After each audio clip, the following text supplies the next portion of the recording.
Mardi prochain, nous allons au musée du Cinquantenaire, autrement dit au musée d'art et d'histoire de Bruxelles. Nous allons voir donc une exposition consacrée à Lascaux. Et dans ce cadre-là, je voudrais donc vous faire une petite introduction, parce que sur place, il y aura beaucoup de bruit, il y aura des classes, des écoles, et je ne pourrai pas m'exprimer, je dirais, de telle manière à être audible. Donc, sur place, il y aura certainement un petit film qui sera fait, mais uniquement à partir du facsimilé de la grotte. Pour le reste, je crois que ça valait la peine quand même d'avoir une petite introduction ici sur l'art préhistorique, l'art des cavernes en particulier, et voir un petit peu si on ne peut pas établir un lien entre, d'une part, l'art et d'autre part, des formes de spiritualité, et c'est la raison pour laquelle, dans le titre, vous voyez la référence au chamanisme. Voilà. Alors, je vous rappelle que la préhistoire est une période extrêmement longue, qui couvre pratiquement 2,5 millions, voire 3 millions d'années, que cette période s'étend entre le moment où vous avez un primate supérieur qui se met debout, qui fabrique des outils, qui va pouvoir dégager sa main et qui va avoir un cerveau qui va prendre du volume par le fait même qu'il est debout. Je ne vais pas bien entendu ici reprendre les différentes parties de la préhistoire. Retenez simplement que Lascaux se situe dans la dernière partie de la préhistoire, c'est-à-dire le paléolithique supérieur. Ce paléolithique supérieur s'étend entre 40 000 et 10 000 avant Jésus-Christ. On peut chicaner, bien entendu, sur les dates, on peut dire 35 000, et évidemment, pour la fin, ça dépend des endroits où on se situe.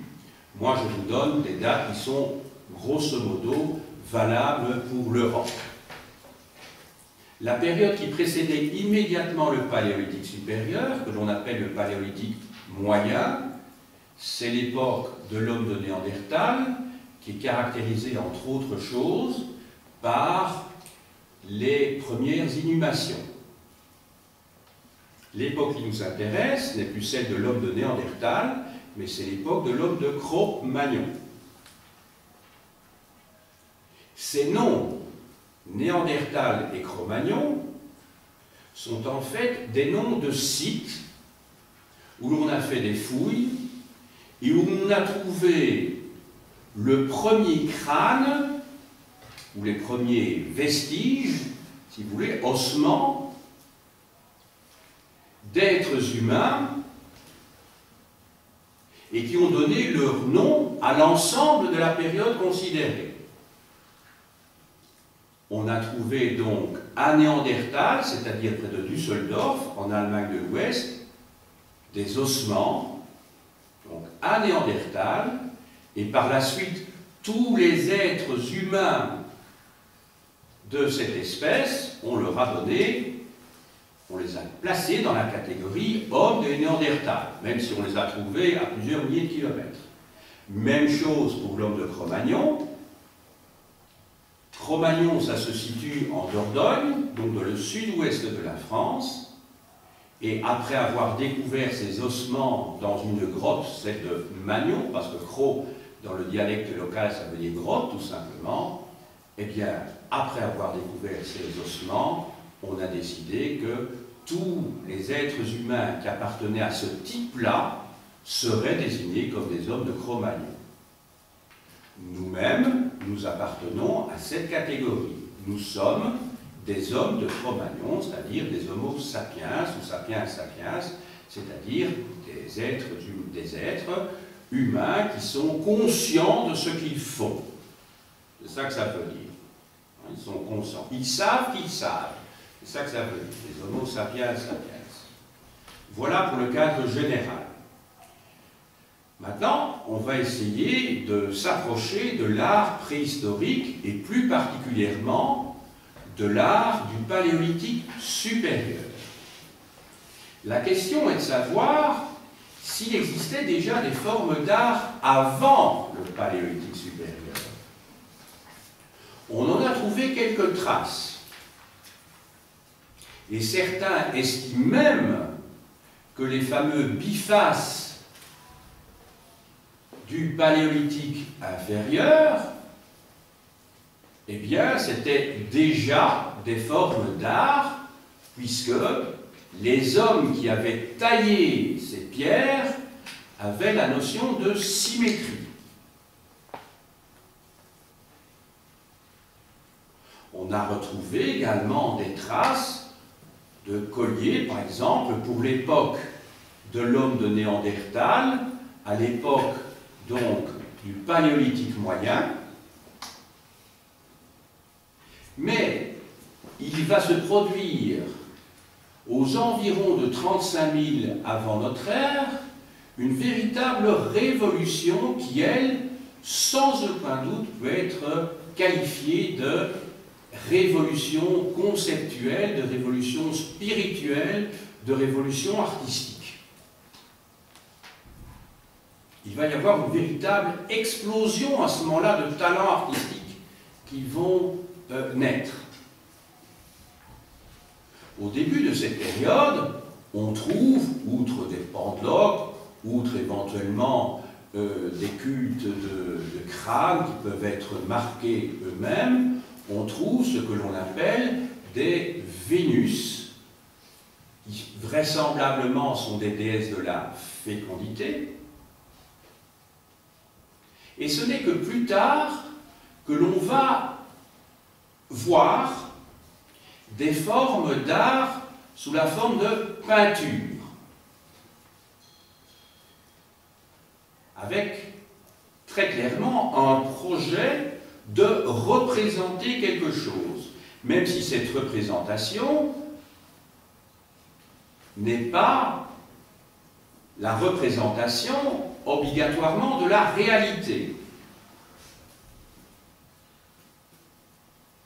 Autrement dit, cette forme d'art que l'on trouve à l'époque du Paléolithique supérieur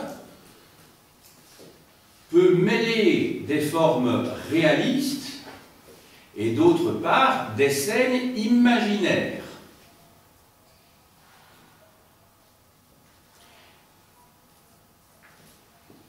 Cet art, on le trouve un peu partout en Europe pendant le Paléolithique supérieur, depuis l'Espagne jusqu'à l'Oural, c'est-à-dire jusqu'en Russie. Mais il y a une concentration indubitable dans le sud de la France, le sud-ouest surtout, et dans le nord de l'Espagne, la région cantabrique.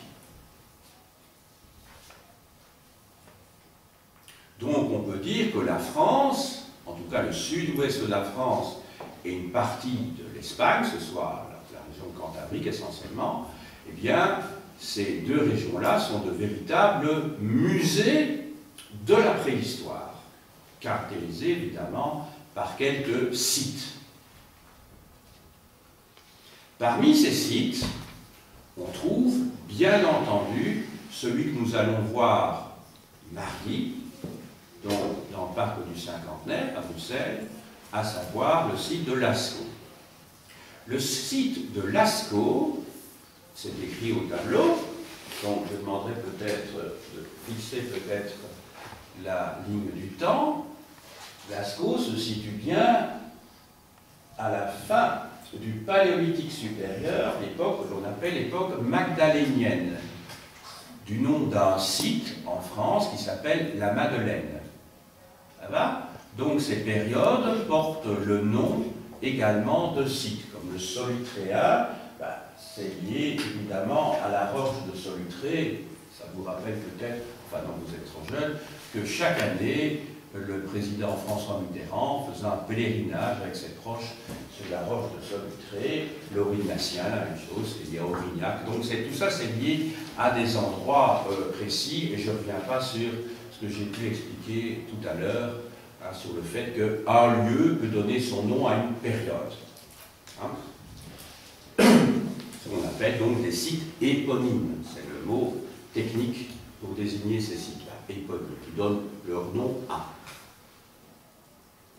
Donc Lascaux, en fait, c'est une grotte qui a été découverte il y a un peu plus de 70 ans, plus exactement en 1940, tout au début de la guerre, de la Deuxième Guerre mondiale. Donc c'est relativement récent. Lascaux se trouve en Dordogne. Donc je ne sais pas si vous voyez où se trouve la Dordogne, c'est dans le sud-ouest de la France. Alors, comment s'est produite cette découverte? En fait, ce sont des enfants qui se promenaient dans la forêt et à un moment donné, je crois même qu'ils avaient un chien avec eux, eh bien, ont été attirés par, comment dirais-je, un trou dans le sol et il est apparu que c'était le point de départ d'un couloir qui les a menés vers des salles qui sont apparues comme tout à fait grandioses et magnifiques. C'est un site assez important. Nous verrons mardi, lorsque nous serons sur place, le plan de la grotte de Lascaux, et vous verrez que ça comprend des grandes salles, que ça comprend également des couloirs extrêmement étroits, ce qu'on appelle aussi les diverticules qui permettent de passer dans d'autres salles. Donc en fait, tout ça n'est pas uniforme. Mais enfin, vous verrez le plan. Je crois qu'il n'y a rien de tel que de voir ce facsimilé et ce plan mardi, donc après-midi. Dès lors,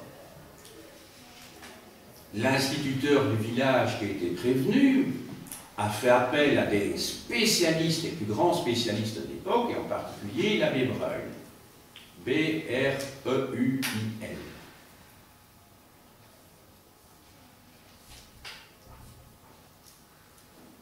Et des recherches ont été faites à partir de ce moment-là. Le problème, c'est que dès le début, il y a eu des détériorations qui sont liées à l'afflux du public.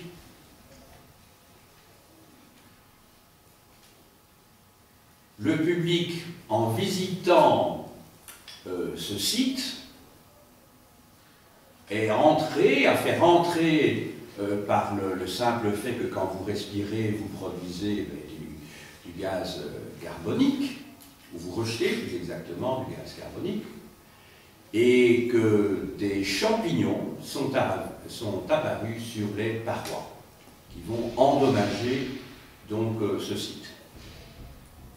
Et on a dû prendre la décision de fermer le site au grand public et de n'y laisser entrer que des archéologues, que des préhistoriens dûment patentés. Pour que le public, parce qu'il s'agissait d'une œuvre, je dirais, qui appartient au patrimoine de l'humanité, qui est évidemment classé par l'UNESCO, il fallait que le public puisse continuer à avoir accès à cette forme d'art. Et c'est la raison pour laquelle il a été décidé donc de dupliquer la grotte initiale et d'en faire un double. Donc il y a des artistes, des spécialistes qui ont été à l'intérieur, qui ont tout, comment dirais-je, moulé, en faisant très attention, vous imaginez bien qu'on a dû prendre des précautions extrêmes, et ont, comment dirais-je, grâce à du papier calque, grâce à des moyens extrêmement, comment dirais-je, qui permettaient en tout cas d'éviter toute forme de détérioration, ont recopié les dessins, les gravures et toutes les peintures qui s'y trouvaient à l'intérieur. Celles-ci ont été reproduites dans un site qui n'est pas très loin, qui s'appelle Lascaux 2. Et à côté de Lascaux 2, il y a encore un autre projet qui est apparu, c'est très bien expliqué au début de cette exposition. On a décidé qu'il y aurait peut-être moyen de faire circuler également une partie de cette grotte. Donc ça veut dire que à côté de Lascaux 2 qui est un double de Lascaux 1 qui est devenu inaccessible au grand public, qui est réservé uniquement aux spécialistes, eh bien, pour vous éviter d'aller en Dordogne voir Lascaux 2, eh bien, on a décidé également de faire d'autres copies. Et c'est donc ces morceaux de copies de Lascaux qui ont été reproduites et qui ont été reproduits. Je vais... Il y a moyen de couper une seconde? Merci. Donc, j'étais en train de vous expliquer comment dirais-je, l'existence de ce Lascaux 3, si je puis dire, qui voyage à travers le monde, et vous allez bénéficier évidemment de cet artefact, enfin de ce spécimen, ce facsimilé qui se trouve donc au musée du Cinquantenaire, mais qui n'est en fait qu'un tout petit morceau de la grotte. Un tout petit morceau de la grotte, mais assez significatif. Alors, ce qu'il faut savoir, tout d'abord, c'est que les parties qui ont été peintes, ce sont les parties calcaires. Parce que vous savez que le calcaire absorbe l'humidité, alors que sur le grès, on n'a fait que sculpter. Donc le support paraît assez important. On ne peint pas sur n'importe quoi et on ne sculpte pas sur n'importe quoi. Le sculpteur, c'est quelque chose. Parce que je veux dire, le support, c'est évidemment essentiel. Entendu?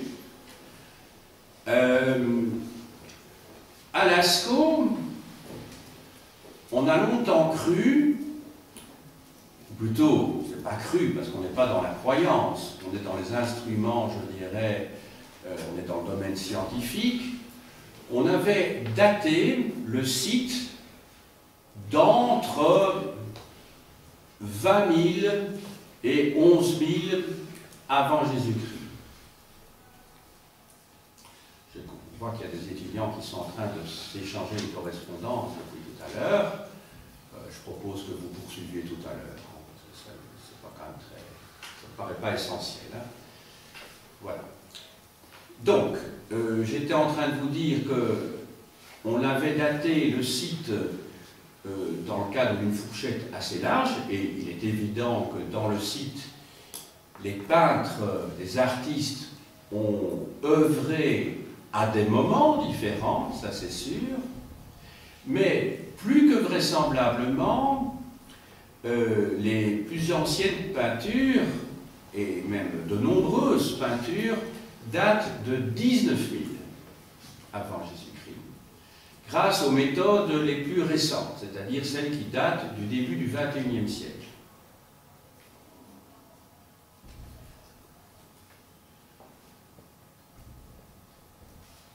Donc les peintures sont plus anciennes, finalement, qu'on ne l'a longtemps imaginé. Alors, dans les grottes préhistoriques, et je parle bien ici de grottes, alors quand on parle de grottes, on parle d'art pariétal, alors qu'on parle de peinture rupestre lorsqu'il s'agit de peinture extérieure. Hein. Donc ici, les plus anciennes peintures représentent en fait des animaux qui n'étaient pas chassés ou peu chassés, c'est-à-dire le mammouth, des animaux qui sont assez importants, comme des buffles par exemple, et dans une deuxième période, plus tardivement, on trouve des animaux plus petits, comme des bouquetins, ou comme des rennes.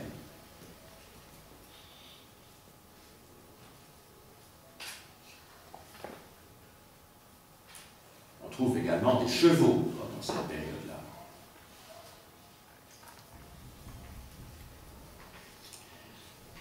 Alors, comment les préhistoriens se sont-ils pris pour essayer de comprendre cet art pariétal, cet art des grottes?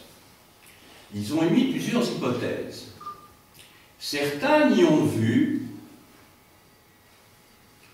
que, quand je dis le que, il n'est pas restrictif, mais ils y ont vu la naissance de l'art, c'est-à-dire l'expression d'un sentiment esthétique.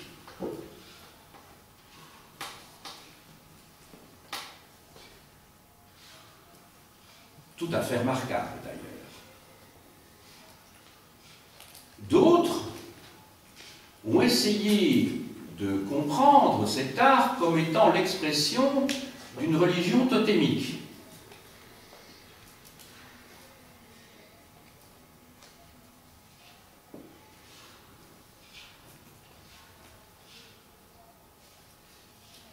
Dans ce cadre-là, dans le cadre de cette religion totémique, les animaux représentés auraient été peints dans le cadre de rites magiques en essayant d'anticiper ce que souhaitaient ces chasseurs magdaléniens, c'est-à-dire d'anticiper leur prise, leur mort, à des fins alimentaires.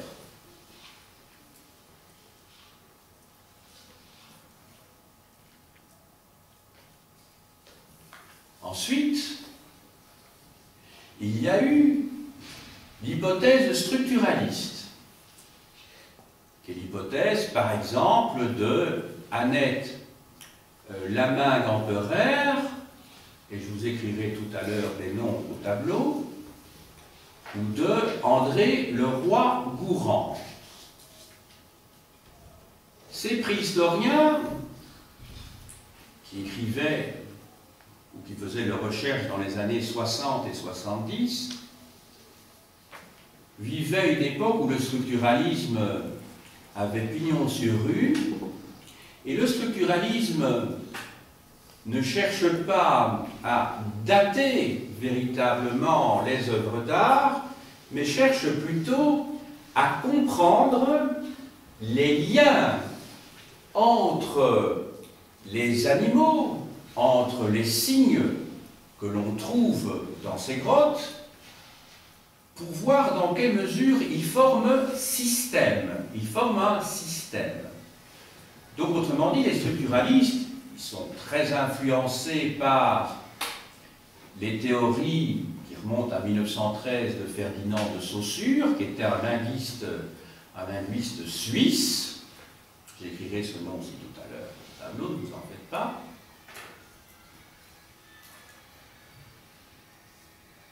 Et donc, ce qui les intéresse, c'est de voir, je dirais, de comprendre la grammaire de ces œuvres d'art, leur syntaxe.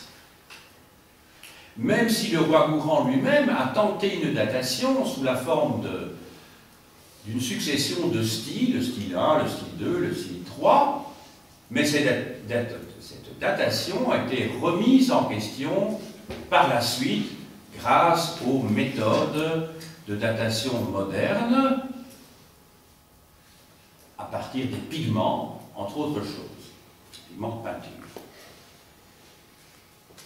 Enfin, reste la dernière hypothèse, ou la dernière théorie, à côté de l'hypothèse ou de la théorie esthétique, celle des historiens d'art, celle du totémisme et celle du structuralisme, vient enfin l'hypothèse à laquelle moi-même, tout en n'étant pas spécialiste de cette période-là, j'adhérerai personnellement.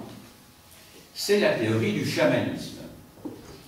Alors, le chamanisme, c'est quoi? Eh bien, le chamanisme, en fait, c'est une religion, la plus ancienne religion de l'humanité, à laquelle on ait accès, en tout cas, qui existe toujours à l'heure actuelle, d'ailleurs, dans certaines rares régions de Sibérie, mais aussi dans d'autres régions du monde, par exemple dans dans les Antilles, au Brésil, entre autres choses, mais pas seulement là. Et donc c'est une religion dans laquelle les êtres humains se mettent en relation avec le monde surnaturel par des moyens divers, mais qui peuvent être la danse, la musique, l'absorption de substances hallucinogènes. Et il ne faut pas oublier que, à l'époque qui nous intéresse, contrairement à ce que certains anthropologues ont pu dire, comme Salins, eh bien, c'est que cet âge de la pierre n'était sans doute pas systématiquement ou toujours un âge d'abondance.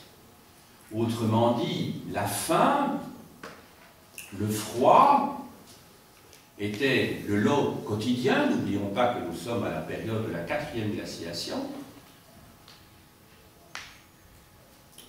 Qu'à cette époque-là, le problème des maladies était résolu avec les moyens de l'époque, que l'on prenait parfois des plantes ou des minéraux que l'on espérait voir être efficaces pour sortir de difficultés sanitaires, mais qui pouvaient produire l'effet inverse, bien entendu. C'était une pharmacopée essentiellement rudimentaire et purement expérimentale. Mais il ne faut pas oublier que c'est grâce à ces pharmaciens de la préhistoire qu'un jour on en est arrivé, effectivement, grâce à la chimie organique et à la chimie minérale, à pouvoir résoudre des maladies de manière vraiment efficace. Et donc, si vous imaginez ces gens qui essayent de prendre contact avec le monde surnaturel, des gens qui ont faim, des gens qui sont peut-être malades, qui vont dans des endroits humides et froids, que sont les grottes, on peut imaginer qu'effectivement ces gens-là aient connu involontairement ou volontairement des hallucinations, donc ils pouvaient, je le dis bien, volontairement ou involontairement, donc ils pouvaient être provoqués également, des hallucinations qui leur permettaient, en fonction de leur théorie à eux, à cette époque-là, de prendre contact avec ce monde surnaturel, avec des animaux, de rentrer en contact avec un monde avec lequel on ne parvenait pas à rentrer en contact à l'état normal, je dirais. L'objectif n'était pas d'amadouer, je dirais de tuer, d'anticiper la chasse, mais plutôt justement d'amadouer et de négocier avec cette nature, avec ce monde surnaturel. Ce monde surnaturel constitué d'esprit. Alors c'est pour ça que vous pourriez trouver mon propos ambigu quand je parle de lien avec le monde surnaturel, et puis que je vous parle de nature parallèlement, alors que les deux termes renvoient à des registres qui ne sont pas les mêmes, on est bien d'accord. Eh bien, en étant en contact avec ce monde surnaturel, ils rentraient en contact avec les esprits. Mais les esprits de qui? Mais justement les esprits des animaux qu'ils côtoyaient, mais avec lesquels ils ne pouvaient pas avoir de contact, je dirais, à l'état normal. Donc, vous avez déjà vu certainement des cérémonies du vaudou, par exemple, dans les Antilles, à Cuba ou au Brésil, qui viennent d'ailleurs d'Afrique occidentale, du Nigeria, du Ghana, etc., où vous voyez des gens qui s'habillent avec des oripeaux d'animaux, qui tuent des poules ou des coqs comme ça, qui rentrent en transe, avec des musiques très répétitives comme ça, qui durent longtemps, et qui doivent évidemment vous faire penser à des musiques contemporaines, dont raffolent apparemment beaucoup de jeunes, en allant dans des dancing, dans des rêves, là je ne sais pas très bien comment ça se passe, parce que je n'y ai jamais été, mais où les jeunes dansent sur place, un petit peu comme les gîtes de Binche, mais sur un autre rythme, hein, mais de manière très répétitive, comme ça, avec des musiques lancinantes, sur des rythmes binaires, comme ça, qui les mettent dans un état pratiquement de transe. Hein. Eh bien, finalement, cette démarche d'aller vendredi soir ou samedi soir dans ce genre de partie jusqu'à des heures très matinales, eh bien, renvoie sans doute à des démarches qui sont celles du vaudou et du chamanisme.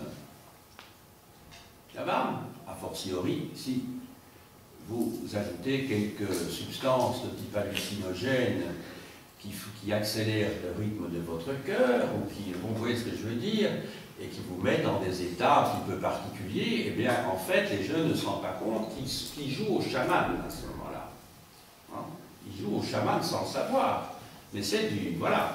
Je ne sais pas, n'ayant jamais connu ce type d'expérience, s'ils sont en lien avec un monde surnaturel, s'ils se sentent comme dans du coton ou pas, ben je n'en sais rien. Moi, je ne peux simplement que faire état de ce que je peux lire, mais je n'en ai jamais fait l'expérience, et je ne souhaite pas le faire non plus d'ailleurs. Mais donc, c'est simplement pour vous décrire, si c'est pédagogiquement, je vous le dis, parce que ça se passe comme ça, hein, ce que devaient ressentir ces chamans, hein, qui étaient donc en contact avec ce monde surnaturel.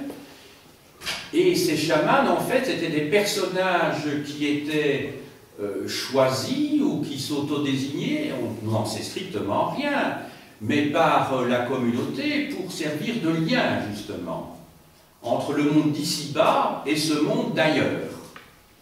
Ce monde d'ailleurs. Ça va?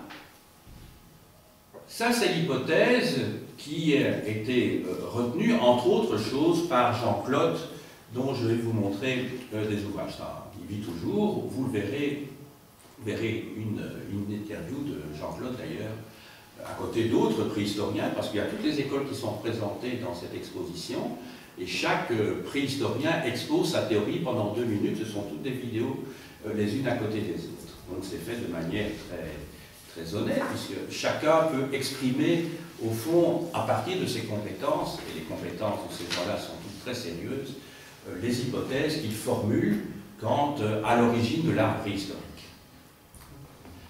que tout le monde reconnaît être tout à fait fabuleux. Alors, je crois, parce que le temps passe très vite, et je vous avais dit que je tiendrais ma parole de tenir l'emploi du temps que je m'étais fixé, il était temps de vous montrer quelques ouvrages à titre scientifique, pour que vous puissiez aller plus loin dans votre information, et surtout pour pouvoir préparer des leçons le jour où vous devrez enseigner l'art magdalénien à vos élèves. Vous trouverez des tas d'idées là-dedans. Je ne vais pas vous montrer évidemment les photos ici, puisque nous allons aller voir une exposition où là vous aurez tout ce que vous voulez du point de vue iconographique et tout. Donc moi, mon but, hein, ça peut paraître bizarre, mais puisque nous allons voir l'exposition, ben, ça n'avait pas de sens ici de vous montrer ces reproductions. Je vous montre donc, je vais demander donc qu'on voit bien. Alors si vous voulez partir pour l'étude de la préhistoire, il faut partir de quelque chose de très simple. Je vous conseille dans la collection Sciences au point de Jacques Pernaut-Orliac, Petit guide de la préhistoire. C'est fait de manière très didactique, très pédagogique. Et donc, vous allez voir, j'ouvre une page ici par exemple, vous avez le Magdalénien, vous avez l'explication, et vous avez des tailles d'outils à d'autres endroits. C'est très bien fait. Voilà. Vous aurez des explications dans tous les livres que je vais vous montrer ici, bien entendu, sur la grotte de Lascaux et sur les hypothèses que j'ai formulées ici et qui auraient mérité beaucoup plus de temps. Explication. Alors, la préhistoire dans le monde, sous la direction de José Garanger. Alors là, c'est une brique, vous allez voir, qui fait 800 pages, mais évidemment, c'est la Bible, si vous voulez aborder cette période-là. C'est dans la collection Nouvelle Clio aux presses universitaires de France. Alors, sur l'époque qui nous intéresse, Vous avez de Sophie Archambault de Beaune, Les hommes au temps de Lascaux, 48-10 000 avant Jésus-Christ, dans la collection La vie quotidienne chez Hachette. D'un grand spécialiste belge, professeur à l'Université de Liège, Marcel Hoth, Cro-Magnon aux origines de notre humanité, c'est dans la collection Tempus. Alors, d'André Leroi-Courant, qui fut un très grand préhistorien, décédé maintenant, dans la collection Mythes et religions aux presses universitaires de France, les religions de la préhistoire.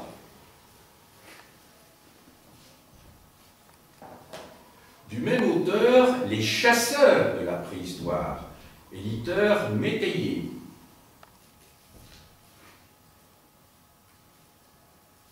Et d'ailleurs, c'est un des arguments de Jean-Claude d'expliquer que, plus que vraisemblablement, il s'agit de chamanisme, parce que ceux qui pratiquent le chamanisme, ça se situe justement dans les sociétés de chasseurs-cueilleurs. Or, on sait pertinemment bien, donc à l'époque qui nous intéresse, ce sont des chasseurs-cueilleurs. Du même auteur, toujours, Le fil du temps, ethnologie et préhistoire, dans la collection Sciences, au Seuil, la collection 3. Alors, Jean-Claude, alors ça c'est un ouvrage qui date de 2011, donc très récent. Pourquoi l'art préhistorique? Il passe en revue donc les différentes théories, et alors c'est un ouvrage original parce que contrairement à ce que beaucoup de ses confrères ou consoeurs ont écrit, lui il ne s'intéresse pas au comment, il s'intéresse au pourquoi. Évidemment, une question qui nous intéresse au premier chef.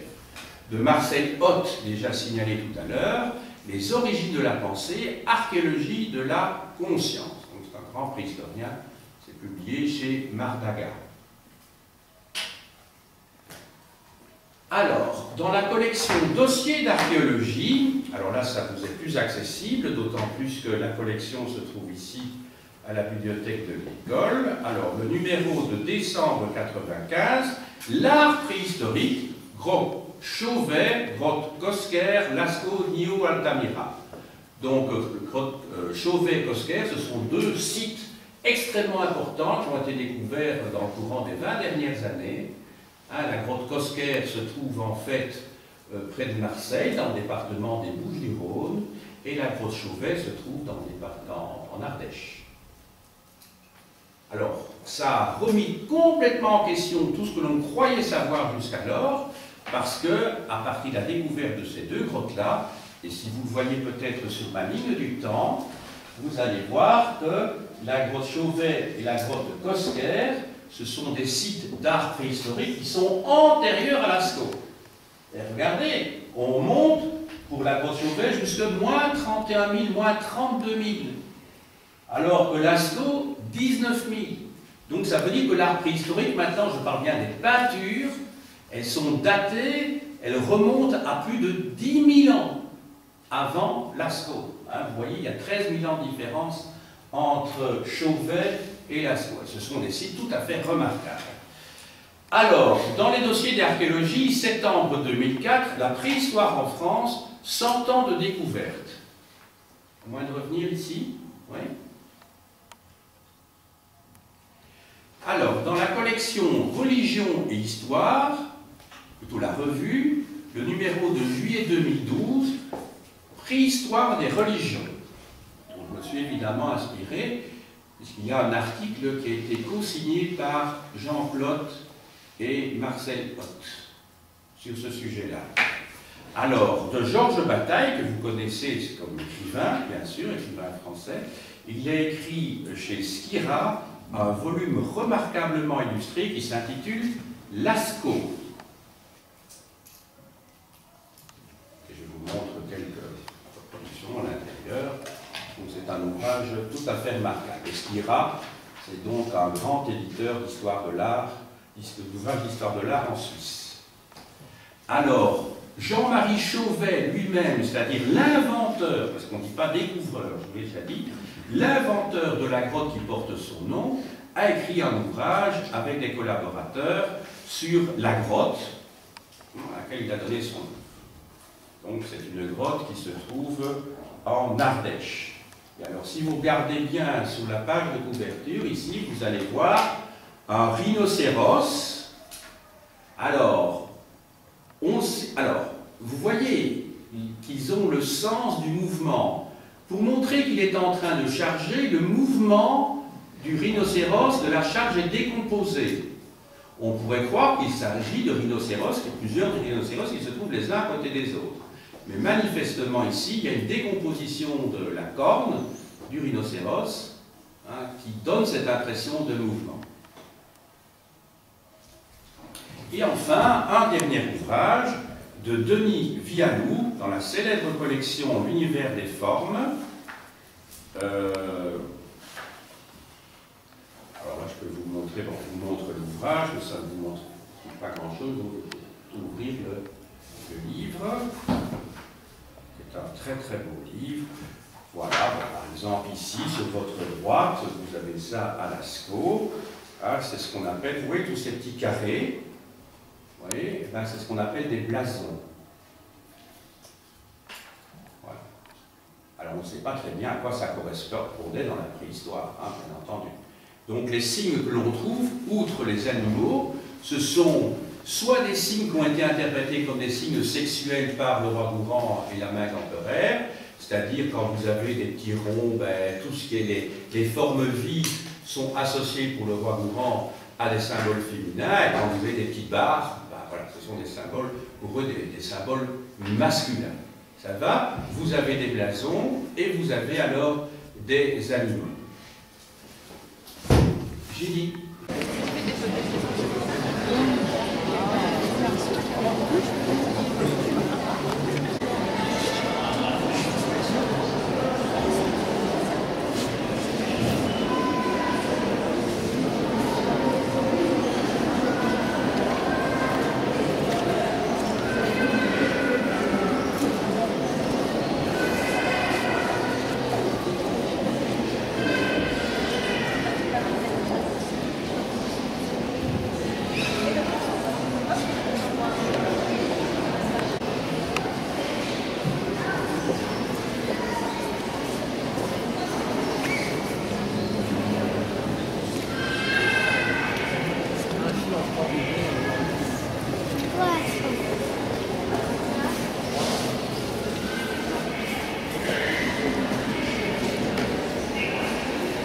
La nef.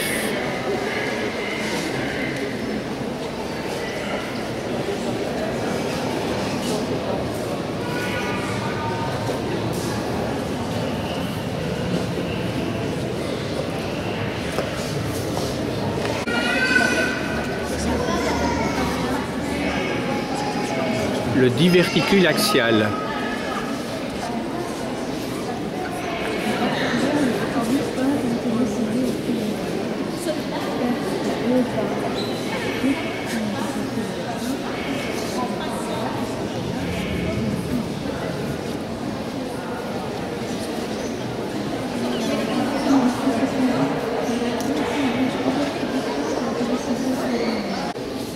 Le passage.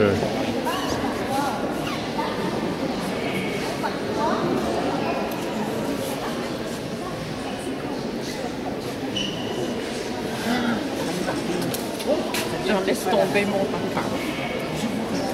Je pensais. Mais non. Non, parce que là, je dis, oh là là, je vais plus.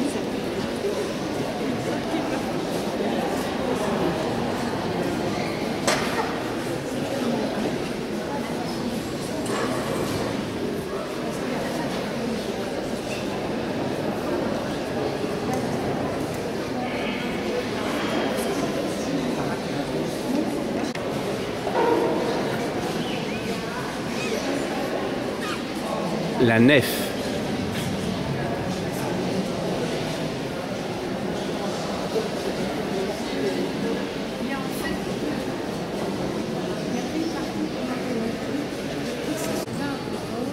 Plan de la grotte.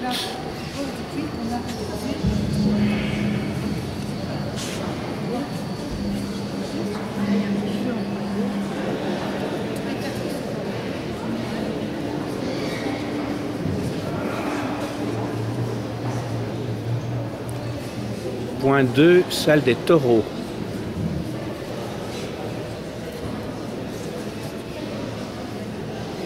Trois, diverticule axial.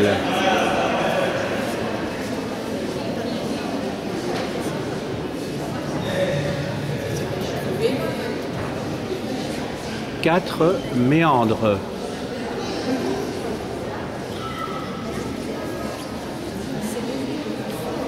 5 passages.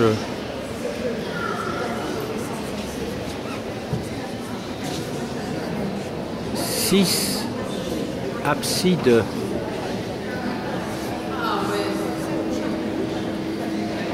7 puits.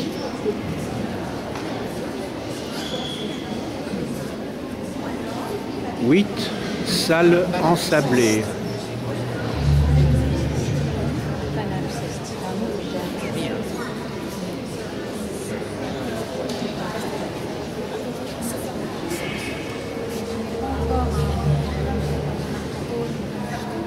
9 nefs.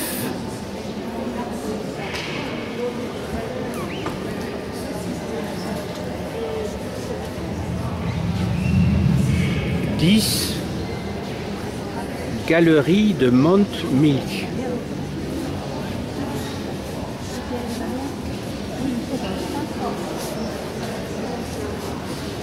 11 galeries des félins.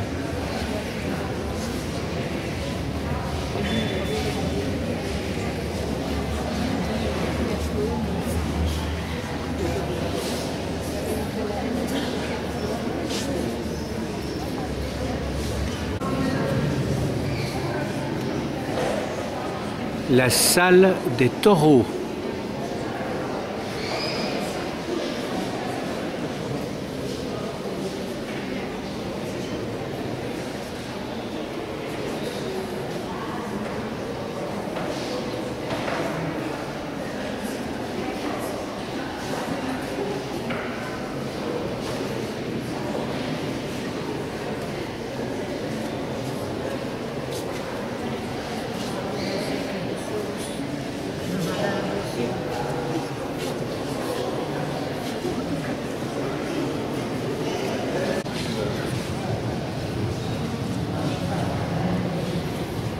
Outils et pigments du copiste.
Ce qui est intéressant, c'est qu'on vous montre ce que l'avenir de Magie, par exemple, deux têtes de chevaux ici. Regardez, il y a bien un tel qui paraît. Les deux têtes de chevaux ici superposées, les trois pattes de chevaux, le fait qu'il y a d'abord des chevaux, et puis on a dû ajouter le policier. Le fait qu'il y a des quatre idées aussi. Vous savez, des coups mâles qui vont faire mentir, et puis une femelle qui part dans le sens. En général, les chevaux ont fait la sortie de la plante des polidés remonte dans l'autre sens. Dans les signes de l'aspect, on a retrouvé après sur la lampe, aussi dans les ceci. Vous avez tous les détails qui sont gravés pour le pelage, pour les primés, les signes fléchés. 7 et 7, ce 7 c'est peut-être pas rien. Donc maintenant vous voyez la différence. Si vous avez une bonne mémoire visuelle, les vitesses sont là. Vous voyez peut-être les cordes. Ouais. Voilà, parce que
le cheval de tous les signes que vous n'avez pas vus qui sont ajoutés sur les animaux qui sont des carrés qui sont la foudre, là j'ai spécial, deux têtes de cheveux qui dépassent de la coupe de la et elle a tout ce qui peut décliner et des beaucoup plus fine. Un détail aussi qui met de la sauce, c'est l'oreille. L'oreille de la vache, c'est ça.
La scène du puits.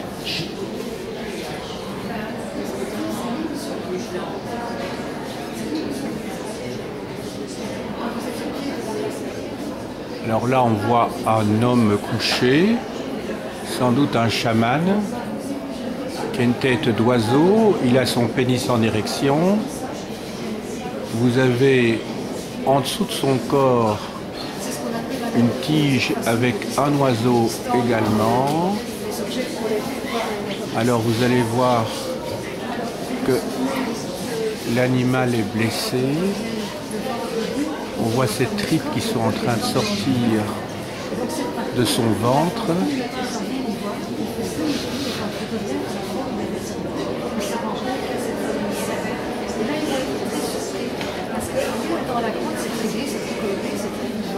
Et puis ici, c'est uniquement en mort, tout à fait raide, on voit la queue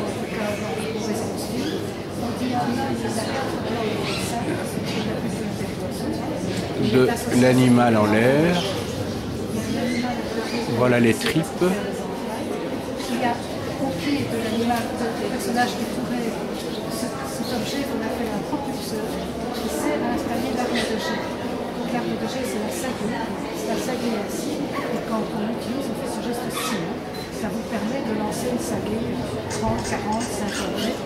Dans la toundra, dans la steppe, c'est pratique. Vous pouvez tirer de façon violente, avec beaucoup de force, grâce à ce propulseur. Et alors, vous avez ce fameux animal dont je vous ai déjà parlé, qui s'éloigne, qui est un rhinocéros bleu, avec ces mêmes signes qu'on voit en dessous de sa queue, les mêmes signes qu'on retrouve près des lions, des cavaliers. On a retrouvé en Flandre des rhinocéros lumineux, on a retrouvé des lions de cavaliers à Golay. Et donc vous avez les squelettes de ces animaux. En dessous de la queue, on voit les 6 points. Alors on a essayé de comprendre pourquoi, parce que même on peut essayer de voir tout ça. De toute façon, messieurs, vous êtes pouvoir ici.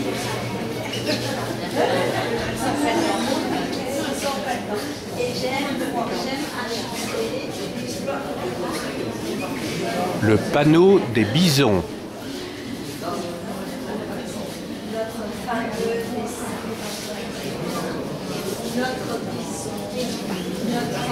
Notre espèce de rhino avec des six les indices, c'est des excréments, mais les excréments, on dit comme ça, 1, 2, 1, 2, 1, 2.